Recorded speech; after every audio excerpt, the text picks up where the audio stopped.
So if a man is in a position where he is generally focused on his mother's needs and on her life, and he neglects his own needs and life, and he has a positive view of his mother, even though she is going to be using him, and she will have used him very early on, it is likely to show that he is unable to face reality. Because if he was able to face reality and to face up to what is taking place now and what took place very early on, then he would have a very different view of his mother.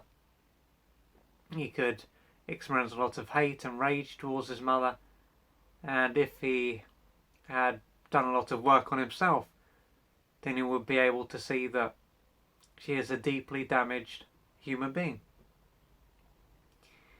And as to why he would have this false view of his mother and would feel connected to her is going to be due to what took place very early on.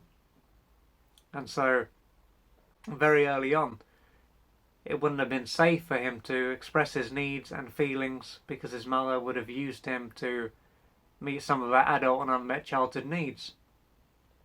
And so he would have had to lose touch with himself, because if he expressed himself, it would have been punished, disapproved of, and or abandoned. So it simply wouldn't have been safe. And through having these experiences, he would have lost touch with his body, so his needs and feelings, and he would have had to have closed his heart to protect himself, because he would have been overwhelmed and overstimulated with what took place, and he wouldn't have been able to run away or to say stop.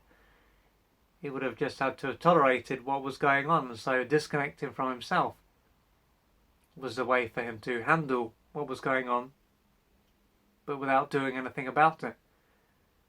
And so as he had to close his heart, he wouldn't have been able to develop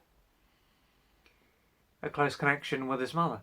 Obviously he couldn't trust his mother, he didn't feel safe, so how could he love her very early on?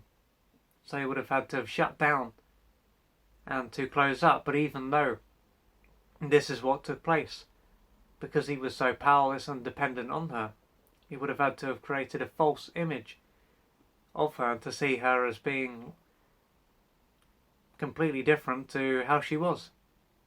And not only will he have created this false view of his mother, but the connection that was formed with her would have been based on trauma.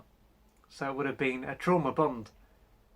And so there would have been fear and terror and anxiety. These would have been the kinds of feelings that will cause him to be attached to his mother back then and attached to his mother now. And of course there also would have been the fact that he wouldn't have received what he needed to gradually emotionally separate from his mother. So through being still enmeshed to her and having all this trauma, this is what will connect him to his mother now, and what would have connected him to his mother back then.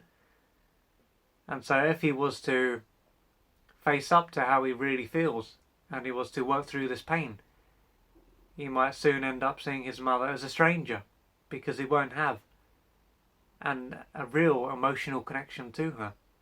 It will just be connected to her through trauma. And so if you're a man and you can relate to this, you've been able to develop a certain amount of awareness, then in order for you to separate from your mother, you will need to face this pain and to work through your trauma, because all the time that this pain and this trauma is in place, then you will continue to be emotionally undeveloped and to be connected to your mother through this trauma. And so you won't be able to face reality to see that she is not a mentally healthy woman. She is unwell, and she would have been unwell back then. It wasn't personal how she treated you. She was simply in a bad way. But in order for you to face up to this and to draw the line and to live your own life, you will need to face what is going on deep in your body and to work through this pain, so you can gradually live your own life, so you can cut your ties, implement your boundaries, and live the life that you were born to live. And so if you can relate to this, please reach out and don't suffer in silence. To find out more about the services that I offer and how I can assist you on your journey, go to www.oliverjrcooper.co.uk or email me at info@oliverjrcooper.co.uk. I'm looking forward to hearing from you.